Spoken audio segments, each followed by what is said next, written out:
ଆଉ ଥରେ ମୁଁ ଆପଣମାନଙ୍କୁ ଆମ ଓଡ଼ିଆ ସବ ସ୍କୁଲ ପାଠରେ ସ୍ୱାଗତ କରୁଅଛି।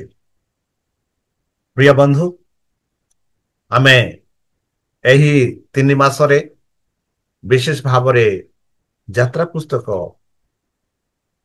ଅଧ୍ୟୟନ କରୁଅଛୁ। ଆଉ ଗତ ସପ୍ତାହରେ ଆମେ ଦେଖିଥିଲୁ କିପରି ମଉସାଙ୍କୁ ପରମେଶ୍ୱର ଡାକିଥିଲେ ତାହାଙ୍କ ଲୋକମାନଙ୍କୁ ମିଶର ଦେଶରୁ ଉଦ୍ଧାର କରି କେନାନ ଦେଶକୁ ଆଣିବା ପାଇଁ।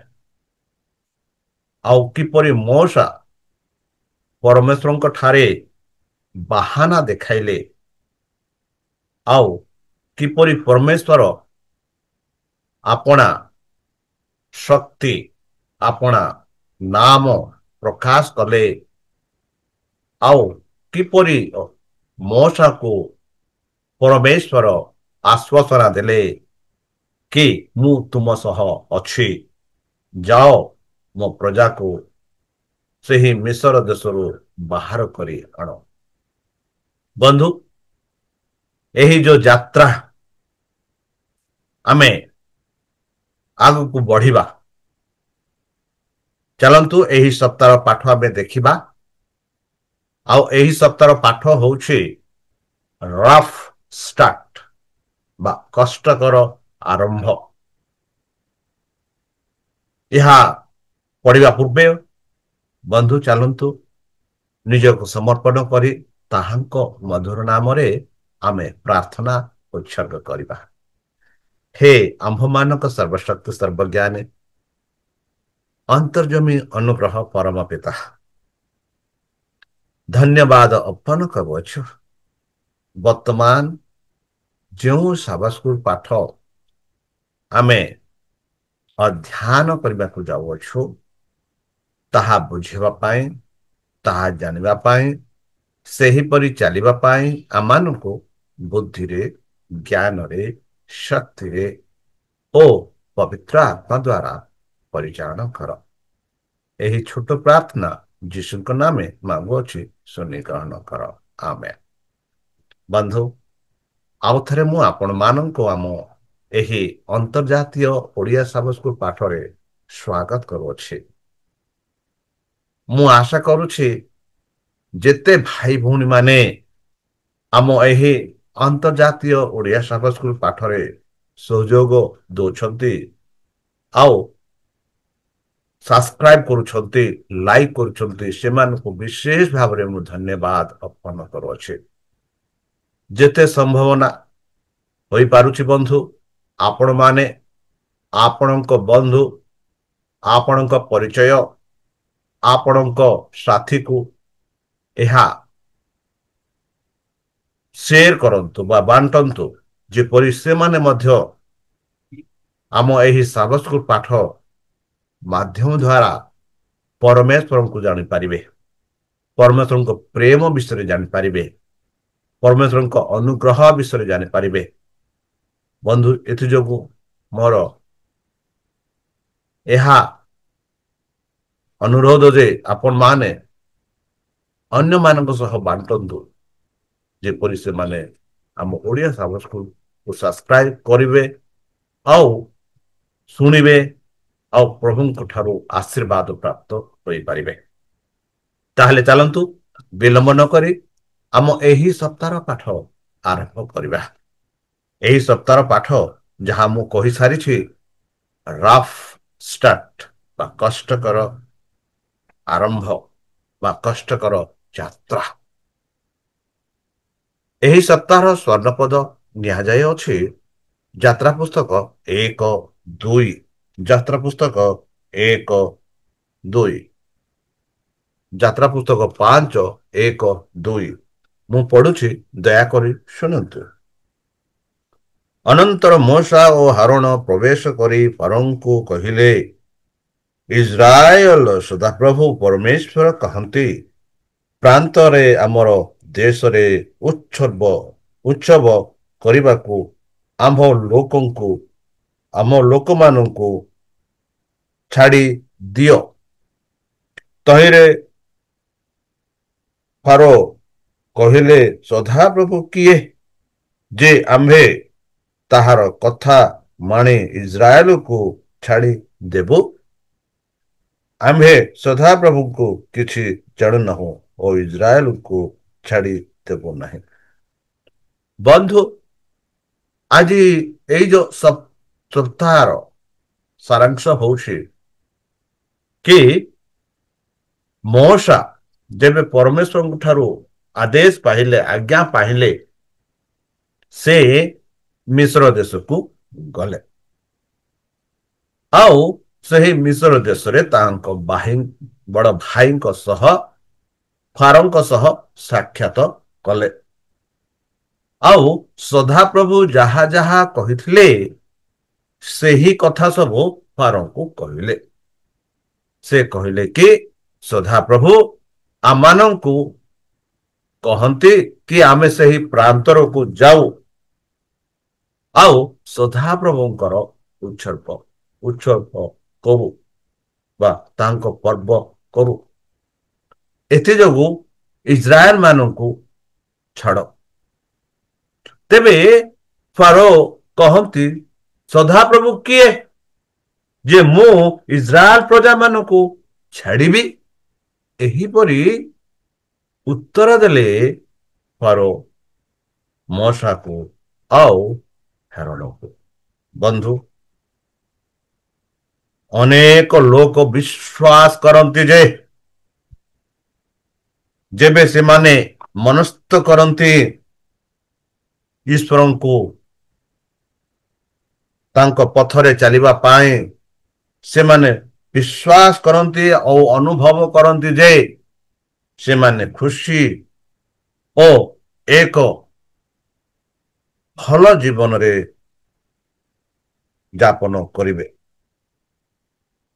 ଆଉ ସେମାନଙ୍କ କାର୍ଯ୍ୟ ସବୁ ସଫଳ ହୋଇପାରିବ। ମାତ୍ର ଏହା ସାଧନରେ ହୋଇନପାରେ। କାହିଁକି? ଯେବେ ଆମେ ପ୍ରଭୁଙ୍କ ଠାରେ ବିଶ୍ୱାସ କରୁ, ସେତେବେଳେ ଶୟତାନ ଅନେକ ପ୍ରକାର ବାଧା, କଷ୍ଟ ଓ ତାଡ଼ନା ଆଣିଥାଏ, ଯାହା ଦ୍ୱାରା କି ଆମ୍ଭେ ପଛକୁ ଘୁଞ୍ଚି ଯାଇଥାଉ ଆଉ ଯେଉଁ ନିର୍ଣ୍ଣୟ ଆମେ ନେଇଥାଉ ସେହି ନିର୍ଣ୍ଣୟରେ ଚାଲିବା ପାଇଁ ଆମମାନଙ୍କ ଜୀବନରେ କଷ୍ଟକର ହୋଇଥାଏ। ତାହେଲେ ଚାଲନ୍ତୁ ପ୍ରଥମ ପ୍ରଶ୍ନ ଦେଖିବା। ଯେବେ ମୋଶା ଆଉ ହାରୋନ, ଯେପରି ମୁଁ କହିଲି, ସଦାପ୍ରଭୁଙ୍କ ଆଜ୍ଞା ଅନୁସାରେ, ସଦାପ୍ରଭୁଙ୍କ କଥା ଅନୁସାରେ ସେମାନେ ଫାରୋ ରାଜାଙ୍କ ସମ୍ମୁଖରେ ଉପସ୍ଥିତ ହେଲେ। ଆଉ ସଦାପ୍ରଭୁ ସେମାନଙ୍କୁ କଣ କହିଲେ ସେହି କଥା ସେମାନେ ଫାରୋଙ୍କୁ କହିଲେ। ଆଉ ଯେବେ ସେମାନେ କହିଲେ ଫାରୋଙ୍କୁ, ଫାରୋ ଏହିପରି ପ୍ରଶ୍ନ କଲା କି ସଦାପ୍ରଭୁ କିଏ? ଇଂରାଜୀରେ କହୁଛି, ହୁ ଇଜ ଦ ଲର୍ଡ? ପରମେଶ୍ୱର କିଏ? ସଦାପ୍ରଭୁ କିଏ? ଈଶ୍ୱର କିଏ ଯେ ମୁଁ ଇସ୍ରାଏଲ ପ୍ରଜା ମାନଙ୍କୁ, ଯେଉଁମାନେ କି ମୋ ଅଧୀନରେ ଅଛନ୍ତି, ଯେଉଁମାନେ କି ମୋର କାର୍ଯ୍ୟରେ ଲାଗିଛନ୍ତି ଆଉ ଯେଉଁମାନେ କି ମୋର କୋଠା ଘର ଗୁଡ଼ାକ ବାନ୍ଧୁଛନ୍ତି, ସେମାନଙ୍କୁ କିପରି ମୁଁ ଛାଡ଼ିବି? ଏହିପରି ସେ ଉତ୍ତର ଦେଲେ। ତାହା ଆମେ ଯାତ୍ରା ପୁସ୍ତକ, ଯାହା ଆମେ ସ୍ୱର୍ଣ୍ଣ ପଦରେ ଆମେ ଦେଖିଲୁ। ସେ କହିଲେ କି ଏହାର ମୋର ଇଚ୍ଛା ନାହିଁ କି ମୁଁ ଇସ୍ରାଏଲ ପ୍ରଜା ମାନଙ୍କୁ ଛାଡ଼ିବା ପାଇଁ ମୋର ଇଚ୍ଛା ନାହିଁ। ଅନେକ ଲୋକ ଇତିହାସରେ ଏହିପରି କହନ୍ତି। କେତେ ଦୁଃଖର କଥା, ଯୀଶୁ ନିଜେ ତାଙ୍କ ଜୀବନ ସେ କ୍ରୁଶରେ ଦେଲେ, ମୃତ୍ୟୁ ହେଲେ, ଯେପରିକି ତାଙ୍କ ଦ୍ୱାରା ଆମେ ଅନନ୍ତ ଜୀବନ ପ୍ରାପ୍ତ ହୋଇପାରିବା। ଆଜି ଯଦି ଆମେ ପଚାରିବା, ତୁମେ ଯୀଶୁଙ୍କ ଠାରେ ବିଶ୍ୱାସ କର, से माने कहते जे जीसु किए जे तांको ठारे मु विश्वास करिबी होई पारे बंधु एपरि अनुभव आपण माने करथिबे जेबे आपण माने जीसु को विषय साक्षात देवा पाई चेष्टा करंती सेते बेले से माने एही परि उत्तर दंती जीसु किए जेपरि मोसा आ हेरन सही फारंक सम्मुखरे सदा प्रभुंकर बार्ता सुनाइले से कहले सदा प्रभु किए आमे एही परे लोक मानक ठारू मध्य शुणी थाउ जहा आमे देखुछु जेबे यीशु प्रभु क्रूसरे हत हेले आउ तांको विषय यदि आमे अन्य मानक कहू से माने एही परे प्रश्न करंती जे कि यीशु प्रभु एकमात्र पितांक द्वारा दत्त होइथिले परमेश्वर अपना पुत्र को एही जगत को पठेले जेपरि कि आमे समस्ते इंग्रजी रे कहते इटर्नल लाइफ अनंत जीवन प्राप्त होई पारिबा एथिपाई यीशु ख्रीष्ट आसिथिले जेपरि इस्राएल प्रजा माननकु फारो राजा प्रकाश कले के मु इस्राएल प्रजा माननकु छाड़ीबी नहीं जदि सही परमेश्वर कहले भी मु छाड़ीबी नहीं बोली से कहले बंधु जेपरिक आमे प्रकाशित 11:8 आउ जिसाय 30:1-3 आमे देखु अछु जो फ्रांच रे सही लोक माने सही देश विषय विद्रोह करथिले तांको विषय आमे देखु अछु आज वर्तमान मिस्र देश साहसी रे से कहू अछि कि ईश्वर नहांती वर्तमान बंध लोके कहते कि ईश्वर नहांती से माने कहते कि परमेश्वर किए बंधु जो परमेश्वर सही स्वर्ग सही पृथ्वी सही मनुष्य को सृष्टि करथिले सही परमेश्वर को से माने कहते से किए जा में यात्रा पुस्तक 5:2 देखु एथि जोगु यात्रा हैला तांको प्रारंभ हैला कष्टकर जेहेतु मिस्र देशर राजा सही फेरो इस्राएल प्रजा मानकु छाड़िबा पाए प्रस्तुत हेले नाही जदि आमे पढ़िबा यात्रा पुस्तक 5:3-23 पर्यंत आमे देखुछु किपरि से प्राचीन माने एरन आउ प्राचीन माने फारोंक सम्मुखरे छिड़ा हेले आउ ईश्वर का विषय से माने कहले आउ किपरि से माने ईश्वर को चिन्ह देखैले हेले ही फारो राजा विश्वास कले ना जोश मोसा फारो पाखु को गले आउ कहिले आउ जेबे से कहिले कि से ही सदा प्रभु परमेश्वर एही इस्राएल प्रजा मानंको छाड़ी दियंतु से माने से ही प्रांतरे जाई सदा प्रभुंकर उत्सव करिवे सेते बेले फारो राजा से इस्राएल प्रजा मानंको ऊपर अपना क्रोध देखैले आउ से कहिले वर्तमान तुमानंको एमिति कष्टकर काम दिया जीव जेपरि कि तुमे भूली जीव से ही यात्रा विषय बंधु जेबे आमे ख्रीष्टंक ठारे विश्वास करिवा पाई चेष्टा करि थाओ जेबे ख्रीष्ट को आमे विश्वास करू बंधु आम मान जीवन रे सही परि कष्टकर जीवन यापन करने को पड़ो जेपरि इस्राएल प्रजा माने फारोंक द्वारा जो कष्टकर काम देइथिले से कहले वर्तमान हजार इटा करुथिले ବର୍ତ୍ତମାନ 2000 ଇଟା କରିବାକୁ ପଡିବ। ଆଉ ଯେଉଁ ସାମଗ୍ରୀ ତମମାନଙ୍କୁ ଦିଆଯାଉଥିଲା ସେ ସାମଗ୍ରୀ ତମମାନଙ୍କୁ ଦିଆଯିବ ନାହିଁ। ତୁମେ ନିଜ ସେମାନଙ୍କୁ ଗୋଟେଇ ଯେଉଁ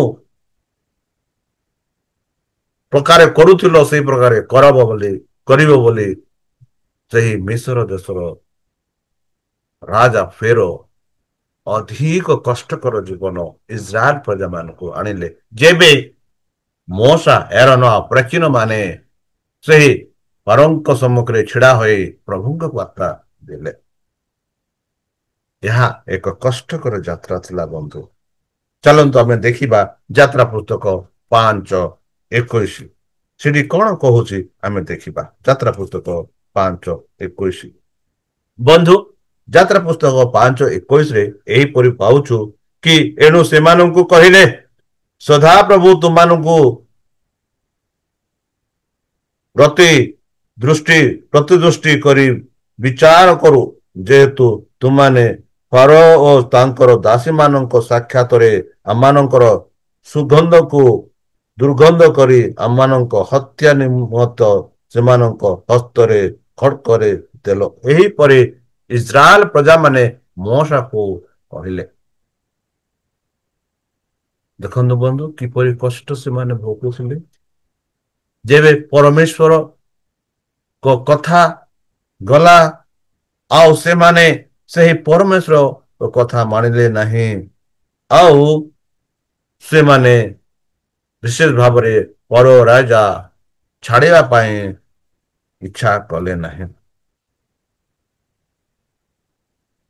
ବନ୍ଧୁ, ସେହି ଯେତେବେଳେ ଏମିତି ସମସ୍ୟାରେ ଆମେ ଗତି କରିଥାଉ, ତେବେ ଈଶ୍ୱରୀୟ ସାହାଯ୍ୟ ଆସିଥାଏ। ଯେବେ ମୋଶା କହିଲେ, ତୁମେ କିଏ? ତୁମର ନାମ କିଏ? ପରମେଶ୍ୱର କହିଲେ, ମୁଁ ସେହି ମୁଁ ସର୍ବଶକ୍ତି ପରମେଶ୍ୱର। ଇଂରାଜୀ ସୁପ୍ରିମ ଗଡ, ଷ୍ଟ୍ରଙ୍ଗ ଗଡ, ମାଇଟି ଗଡ। ସେହି ଈଶ୍ୱର ଯେପରି ଗତ ସପ୍ତାହରେ ଆମେ ଦେଖିଥିଲୁ। ଆଉ ସେହି ଈଶ୍ୱର କହୁଛି ଆଇ, ମାନେ ମୁଁ ତୁମମାନଙ୍କୁ ପଠାଉଅଛି। ବନ୍ଧୁ, ମୋଶା ଯେବେ ଏହି କଥା ଆଉ ଥରେ ଫାରୋଙ୍କୁ କହିଲେ, ଆଉ ମୋଶା ଈଶ୍ୱରଙ୍କ ପାଖକୁ ଏଇ କଥା ନେଇ କହିଲେ, ଯେଉଁ ପିତା ବା ଯୋଡା କଷ୍ଟକର ଥିଲା ସେଇ ବିଷୟରେ କହିଲେ। ସେ ଈଶ୍ୱରଙ୍କ ଠାରେ ପ୍ରଶ୍ନ କଲେ, କାହିଁକି ପ୍ରଭୁ ମତେ ଏଠାକୁ ଆଣିଲ? ଆଉ କାହିଁକି ମତେ ଏଇଠିକୁ ଆଣିଲ? ଯେଉଁ ସମୟରେ ମୁଁ ଫାରୋଙ୍କୁ ତୁମ ନାମ ବିଷୟରେ କହିଲି, ସେ ଇସ୍ରାଏଲ ପ୍ରଜାମାନଙ୍କୁ ଦଣ୍ଡ ଦେବାର ଆରମ୍ଭ କଲା। ସେ ମାନେ କଷ୍ଟକର ଜୀବନରେ ବର୍ତ୍ତମାନ ଅଛନ୍ତି। ଏଠି ଆମେ ଦେଖୁଅଛୁ ବନ୍ଧୁ, ଯେବେ ଆମେ ଯାତ୍ରା ପୁସ୍ତକ 5:22-6 ଆଉ 8 ପର୍ଯ୍ୟନ୍ତ ପଢିବା, ଈଶ୍ୱର କଥା କୁହନ୍ତି ନାହିଁ। ସେ ନିଜକୁ କଣ କରନ୍ତି? ନିଜକୁ କାମରେ ଲଗାନ୍ତି। ଆଉ ମୋଶାକୁ କିଛି କଥା କୁହନ୍ତି। ସେ କହନ୍ତି, ଏକ, ମୁଁ ସେହି ସଦାପ୍ରଭୁ। ଆଉ ମୁଁ ଦୁଇ, ସେ କହନ୍ତି, ତୁମର ପିତୃପୁରୁଷ ମାନଙ୍କୁ ମୁଁ ସାକ୍ଷାତ କରିଥିଲି। 3, ସେ କହନ୍ତି କି ତୁମ ପିତୃପୁରୁଷ ମାନଙ୍କ ସହିତ ଏକ କଭେନେଣ୍ଟ ସାକ୍ଷୀ ଭାବରେ ମୁଁ କରିଥିଲି ବୋଲି। ଆଉ 4, ସେ କହନ୍ତି କି ସେମାନଙ୍କୁ ମୁଁ ପ୍ରତିଜ୍ଞା କରିଥିଲି କି ଏମିତି ଦେଶକୁ ସେମାନଙ୍କୁ ନେବି ଯୋଉଠାରେ ଦୁଧ ଓ କ୍ଷୀର ବହୁ ଅଛି, ସେହି କେନାନ ଦେଶକୁ ନେବି ବୋଲି ମୁଁ ପ୍ରତିଜ୍ଞା କରିଥିଲି। ଆଉ 5ରେ ସେ କହନ୍ତି, ଯେବେ ଏହି ଲୋକମାନେ କ୍ରନ୍ଧନ କଲେ, ପ୍ରାର୍ଥନା କଲେ, ମୁଁ ସେହି ପ୍ରତିଜ୍ଞାକୁ ସ୍ମରଣ କଲି ବୋଲି ମୋଶାକୁ ପରମେଶ୍ୱର କହନ୍ତି। ଆଉ ସେହି ପ୍ରଭୁ ମୁଁ ଏହିପରି କହୁଅଛି, ଏଥିଯୋଗୁ ତୁମେ ମୋ ଠାରେ ବିଶ୍ୱାସ କର। ବନ୍ଧୁ, ଆମେ ଦେଖୁଅଛୁ ପରମେଶ୍ୱର ମୂଷାଙ୍କ ସହ କହନ୍ତି କି ଏମାନଙ୍କୁ ଯେଉଁ ମିଶରୀ ଦେଶ ମାନଙ୍କ ଜୁଆଲିରେ ଅଛନ୍ତି ସେମାନଙ୍କୁ ମୁଁ ଉଦ୍ଧାର କରିବି। ସେମାନଙ୍କୁ ମୁଁ ଯେଉଁ କୀର୍ତ୍ତ ଦାସ ରୂପେ ଅଛନ୍ତି ସେମାନଙ୍କୁ ମୁଁ ମୁକ୍ତ କରିବି ବୋଲି ସେ କହିଲେ। ଆଉ ସେ ବି କହିଲେ ସେମାନଙ୍କୁ ମୁଁ ଉଦ୍ଧାର କରିବି ବୋଲି ସେ କହିଲେ। ଆଉ ବିଶେଷ ଭାବରେ ଏଇ ଯୋଉ ମିଶ୍ର ଦେଶ ଉପରେ ଏକ ମହାନ ବିଚାର ଆଣିକରି ସେମାନଙ୍କୁ ଏମାନେ ସେହି ମିଶ୍ର ଦେଶରୁ ମୁଁ ବାହାର କରି ଆଣିବି। ଏଠି ଆମେ ଦେଖୁଛୁ ପରମେଶ୍ୱର କିପରି ଚାରି ପ୍ରକାର ନିର୍ଣ୍ଣୟ ନିଅନ୍ତି। ସେଇ ନିର୍ଣ୍ଣୟ ଯାହା ଦ୍ୱାରା କି ସେଇ ଇସ୍ରାଏଲ ପ୍ରଜା ମାନଙ୍କୁ ଆଉ ତାଙ୍କଠାରେ ଏକ ସମ୍ପର୍କ। ତାହେଲେ ଚାଲନ୍ତୁ ଆମେ ଆଗକୁ ବଢିବା। ଅନସର୍କମସାଇଜ୍ଡ ଲିଭ୍ସ ମାନେ ଯେଉଁ, ଚାଲନ୍ତୁ ଦେଖିବା ଯାତ୍ରା ପୁସ୍ତକ 6:9-13। ଯାତ୍ରା ପୁସ୍ତକ 6:9-13। ଏଠି ଯାତ୍ରା ପୁସ୍ତକ 6:9-13ରେ ଆମେ ପାଉଛୁ ଏହିପରି।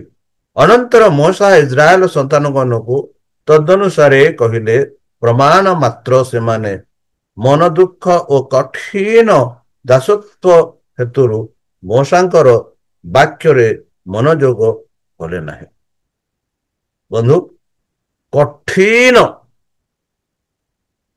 କଠିନ ଦାସତ୍ୱ ହେତୁରୁ ମୋଶାଙ୍କର କଥା ମାନେ ସେମାନେ ମନୋଯୋଗ କଲେ ନାହିଁ। ସେଥିଯୋଗୁ ଅନନ୍ତର ସଦାପ୍ରଭୁ ମୋଶାକୁ କହିଲେ, କଣ କହିଲେ?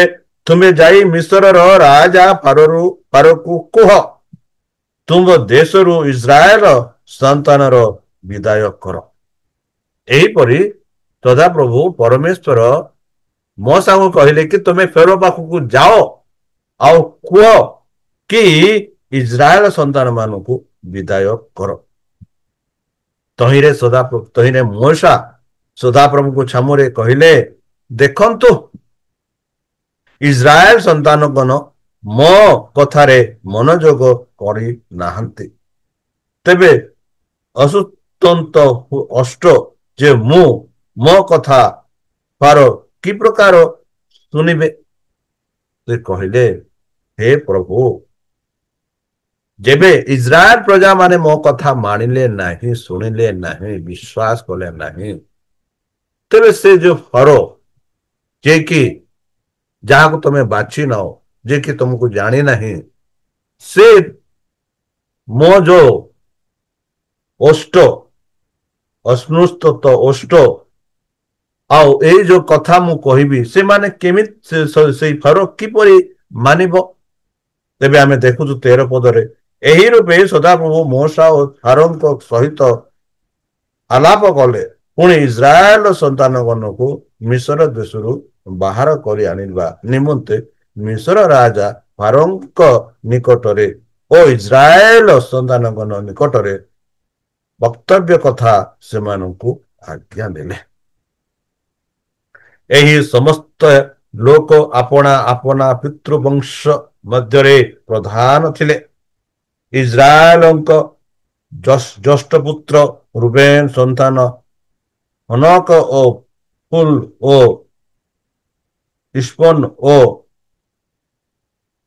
କର୍ଗ ଏମାନେ ରୁବେନର ବଂଶ ଥିଲେ। ବନ୍ଧୁ, ଆମେ ଦେଖୁଅଛୁ କିପରି ପରମେଶ୍ୱର ସେହି ଲୋକମାନଙ୍କୁ ଆଣିବା ପାଇଁ ଚେଷ୍ଟା କରନ୍ତି।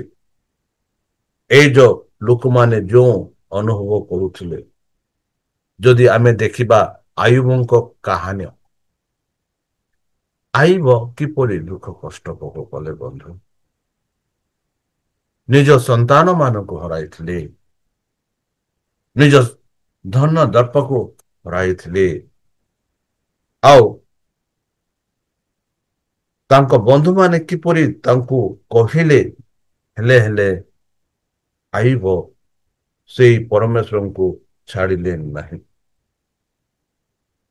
ପରମେଶ୍ୱର ବାଇବଲ ଇତିହାସରେ ଆମେ ଦେଖୁଛୁ, ସେ କେବେ ହେଲେ ତାଙ୍କ ଲୋକମାନଙ୍କୁ ଛାଡ଼ି ନାହାନ୍ତି, ବରଂ ସେ ସେମାନଙ୍କୁ ଉଦ୍ଧାର କରନ୍ତି। ତାପରେ ଆମେ ଦେଖୁଛୁ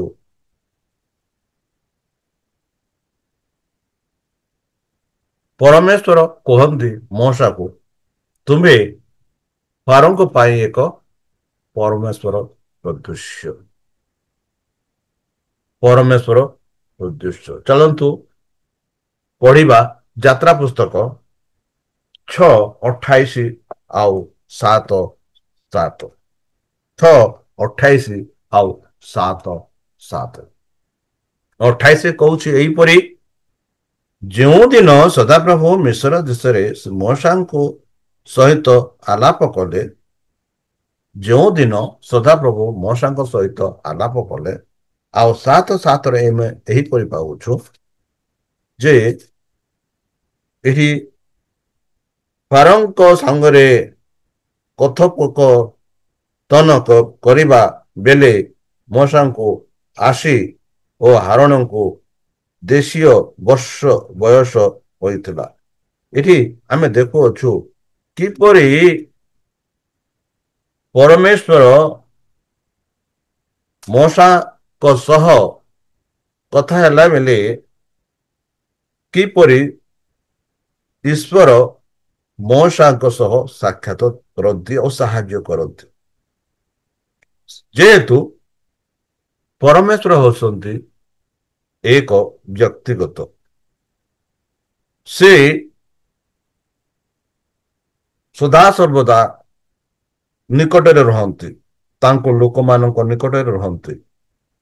ଆଉ ସେ ଏମିତି ଚୁକ୍ତି କରନ୍ତି ଯେଉଁ ଚୁକ୍ତିରେ ତାଙ୍କର ସମ୍ପର୍କ ରହିଥାଏ।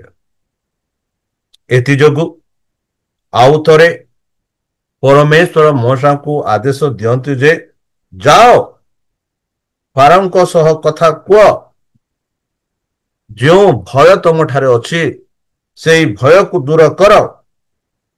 ମାତ୍ର ଆମେ ଦେଖୁଅଛୁ ଏଠି ମୂଷା ଆଉ ଥରେ ବାହାନା ଦେଖାନ୍ତି। ସେ କହନ୍ତି ଫାରୋ ମୋର କଥା ଶୁଣିବେ ନାହିଁ। ଏଠି ଆମେ ଦେଖୁଅଛୁ ବନ୍ଧୁ, ସେହିପରି ପ୍ରତ୍ୟେକ ମାନବ ଜାତି ଆମେ ପରମେଶ୍ୱରଙ୍କ ଠାରେ ବାହାନା ଦେଇଥାଉ। ଯେବେ ପରମେଶ୍ୱର ମାନଙ୍କୁ ଆଦେଶ ଦିଅନ୍ତି, ଆମେ ଚାହୁଁ କି ପରମେଶ୍ୱର ମାନଙ୍କୁ ଆଶୀର୍ବାଦ କରୁ, ଧନ ସମ୍ପତ୍ତିରେ ଭର୍ତ୍ତି କରୁ।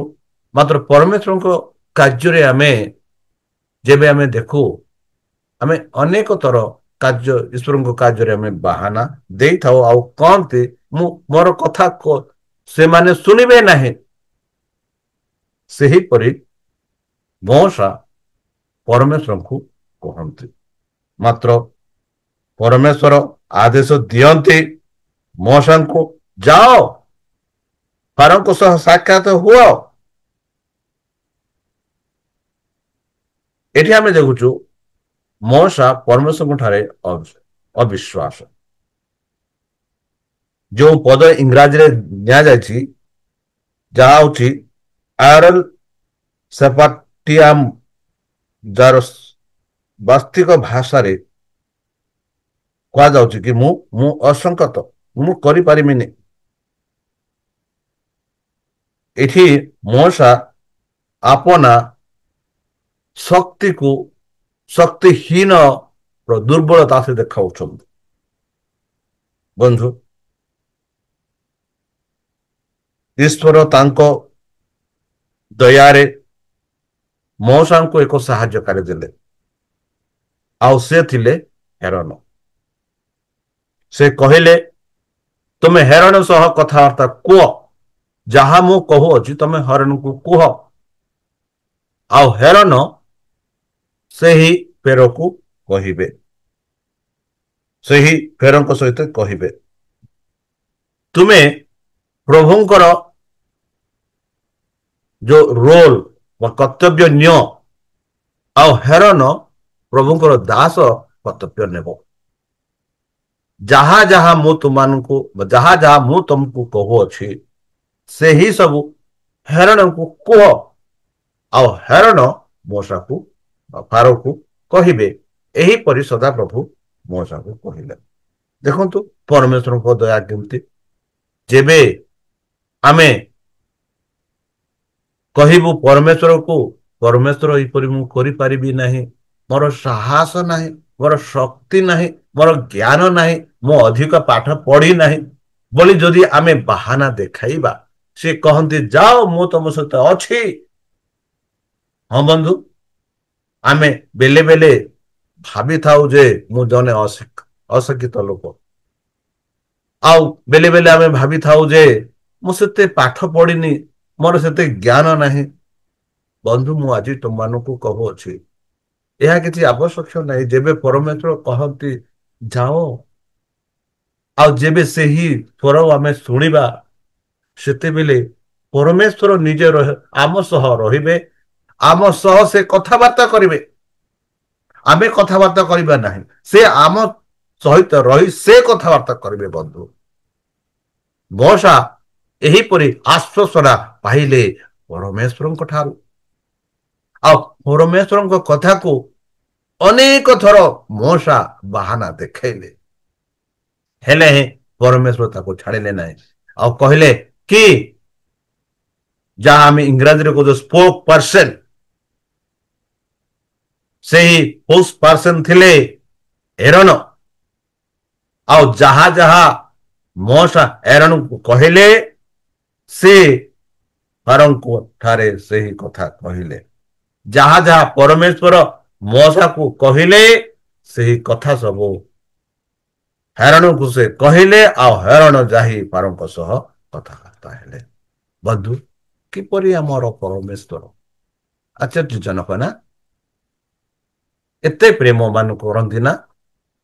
ଆମେ ବାହାନା ଦେଖେଇଲେ, ପଛକୁ ଘୁଞ୍ଚିଲେ ବି ଯେବେ ସେ ଚାହାନ୍ତି କି ଆମେ ତାଙ୍କ କାମ କରୁ, ସେ ଆମମାନଙ୍କ ପାଇଁ ସାହାଯ୍ୟକାରୀ ପଠାନ୍ତି, ସାହାଯ୍ୟ କରନ୍ତି, ଯେପରିକି ଆମେ ତାଙ୍କ କାର୍ଯ୍ୟ କରିପାରିବା। ବନ୍ଧୁ, ଈଶ୍ୱର କେବେ ହେଲେ ତାଙ୍କ ଲୋକମାନଙ୍କୁ ଭୁଲିବେ ନାହିଁ।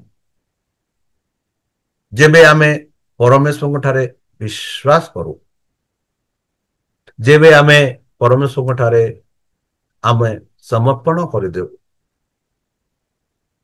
ଏଠି ଆମେ ଦେଖୁଅଛୁ ଫାରୋ ଗତ ସପ୍ତାହରେ ଆମେ ଦେଖିଥିଲୁ କିପରି ବାହାନା ଦେଲେ, ଆଉ ସେହି ମିଶ୍ର ଦେଶକୁ ଗଲା ପରେ ବି ଯେବେ ସିଏ ସେହି ଇସ୍ରାଏଲ ପ୍ରଜାମାନଙ୍କ ବିଷୟରେ ସେହି ଫାରୋଙ୍କୁ କହିଲେ, ଆଉ କିପରି ଫାରୋ ଇସ୍ରାଏଲ ପ୍ରଜାମାନଙ୍କୁ ଶାସ୍ତି ଦେଉଥିଲେ, ଆଉ ସେଇ ଶାସ୍ତି ଦ୍ୱାରା ସେମାନେ ମୂଷାଙ୍କ କଥାକୁ ବିଶ୍ୱାସ ନ କରୁଥିଲେ, ବରଂ ସେମାନେ ନିନ୍ଦା କଲେ। ଆଉ ଯେବେ ମୂଷା ଯାଇ ପରମେଶ୍ୱରକୁ ସେଇ କଥା ସବୁ କହିଲେ, ଆଉ ପରମେଶ୍ୱର ତାକୁ ସାହାଯ୍ୟ କଲେ, ଆଉ କହିଲେ ଯାଅ ମୋ ଲୋକମାନଙ୍କୁ ଉଦ୍ଧାର କର, ଯାଅ ଫାରୋଙ୍କ ସହ କଥାବାର୍ତ୍ତା କର କି ମୋର ପ୍ରଜାମାନଙ୍କୁ ତମେ ବିଦାୟ କର ବୋଲି। ବନ୍ଧୁ, ଆମେ ସମସ୍ତେ ବର୍ତ୍ତମାନ ଦୁନିଆରେ ଶୈତାନର ବନ୍ଧନରେ ଅଛୁ। ବନ୍ଧୁ, ଶୈତାନ ଆମମାନଙ୍କୁ ସେଇ କୀର୍ତ୍ତ ଦାସତ୍ୱ ରୂପରେ ଆମମାନଙ୍କୁ ପାପରେ ବାନ୍ଧି ରଖିଅଛି ଅଛନ୍ତି। ବନ୍ଧୁ, ଆଉ ଆମ ଯୀଶୁ ଖ୍ରୀଷ୍ଟ ଆମ ଆମମାନଙ୍କୁ ସମସ୍ତଙ୍କୁ ସେହି ପାପର ଦାସତ୍ୱରୁ ମୁକ୍ତ କରିବା ପାଇଁ ଏହି ପୃଥିବୀକୁ ଆସିଲେ। ବନ୍ଧୁ, ଆଉ ପିତାଙ୍କ କଥା ମାନିଲେ। ବନ୍ଧୁ, ଆଉ ସେ ଦାସତ୍ୱରୁ ଆମକୁ ଉଦ୍ଧାର କରିବା ପାଇଁ ନିଜର ପ୍ରାଣ ବି ଦେଲେ। ବନ୍ଧୁ, ତାହେଲେ ଚାଲନ୍ତୁ ସେହି ସଦାପ୍ରଭୁ ଯେପରି ଇସ୍ରାଏଲ ପ୍ରଜାମାନଙ୍କୁ ଉଦ୍ଧାର କରିବା ପାଇଁ ତାଙ୍କର ଦାସ ମୂଷାକୁ ପଠେଇଲେ, ଆଉ ତାକୁ ସାହାଯ୍ୟ କଲେ, ଆଉ ସେ ଚାହିଁଲେ ଯେ ଇସ୍ରାଏଲ ପ୍ରଜାମାନେ ସେହି ଦାସତ୍ୱରୁ ଉଦ୍ଧାର ହୁଅନ୍ତୁ, ଆଉ ତାଙ୍କୁ ଉଦ୍ଧାର କରିବା ପାଇଁ ସେଇ ମୂଷାକୁ ପଠାଇଲେ। ବନ୍ଧୁ, ଆମମାନେ ସମସ୍ତେ ପାପରେ ଦାସତ୍ୱ ରହିଅଛୁ। ଆଉ ଏଇ ପାପର ଦାସତ୍ୱରୁ ଆମମାନଙ୍କୁ ଯୀଶୁ ଖ୍ରୀଷ୍ଟ ହିଁ ଉଦ୍ଧାର କରିପାରିବ ଯଦି ଆମେ ତାଙ୍କଠାରେ ବିଶ୍ୱାସ କରୁଛୁ। ଯେହେତୁ ଆମର ତ୍ରାଣକର୍ତ୍ତା, ଉଦ୍ଧାରକର୍ତ୍ତା, ମହାପ୍ରଦର୍ଶନ, ସେ ହେଉଛନ୍ତି ଆମର ଜୀବନ, ସେ ହେଉଛନ୍ତି ଆମର ପଥ, ସେ ହେଉଛନ୍ତି ଆମର ସତ୍ୟ। ଆମେ ବର୍ତ୍ତମାନ ଦାସତ୍ୱରେ ରହିଅଛୁ। ଯଦି ଆମେ ତାଙ୍କଠାରେ ବିଶ୍ୱାସ କରିବା ବନ୍ଧୁ, ନିଶ୍ଚିତ ରୂପେ ଆମେ ଉଦ୍ଧାର ପାଇପାରିବା। ଯେଉଁ ଦାସତ୍ୱ ରୂପରେ ଅଛୁ ସେଇଠୁ। ତାହେଲେ ଚାଲନ୍ତୁ ଏହି ସାବାସ ସ୍କୁଲ ପାଠ ଶେଷ କରିବା ପୂର୍ବେ ଆମେ ନିଜକୁ ସମର୍ପଣ କରି ସେହି ସଦାପ୍ରଭୁଙ୍କ ଠାରେ ନମ୍ର ଭାବରେ ପ୍ରାର୍ଥନା ଉତ୍ସର୍ଗ କରିବା।